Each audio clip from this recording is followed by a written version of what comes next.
Урматтуу Москва шаарындагы мекендештер, эгерде сизди тиш оорусу тынчсыздандырып жатса, анда сизге Умбем клиникасын сунуштайбыз. Стоматология заманбап техникалык каражаттар жана материалдар менен камсыздалган. Жогорку даражадагы адистер өз ишинин сапатына кепилдик беришет. Хирургиялык стоматология, тиштерди кооздоп калыбына келтирүү, кандай гана оор абалдагы тиш болбосун, оорутпай алып салабыз, жулабыз. Тиштерди кесипкөй чеберчиликте, гигиеналык тазалоодон өткөрөбүз. Брекет системабыз да бар, имплантация жасайбыз. Протездөө, металлокерамика, цирконий жана башка түрлөрдү колдонуу менен сиз каалаган сапатта тиштериңиздерди оңдоп түзөп, салып жана тазалап беребиз. Биздин дарек Москва шаары, Нахимовский проспект метросу, Сивашская көчөсү 7 корпус 2. Байланыш номеру 107 925 103 22 77.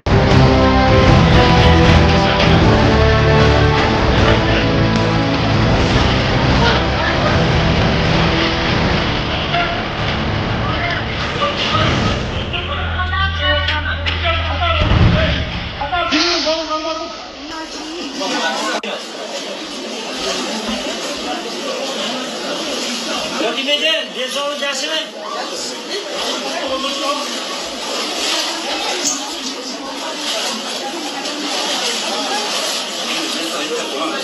Gençler arada bu da iş günü adamlarımızdan çıkıyor. Yarın bir de skor çakılıyorsun ki oralarda sınav sıra geçirtirpem. Skoriden sıra güçte çakılıyla geçirtirpem. Ben burada bir yerde orta çıkıyorum. Ayıkta zaman gördünüz mü? Gördünüz mü? Ayıkta zaman görüyoruz. Özde adamlar çıra turganda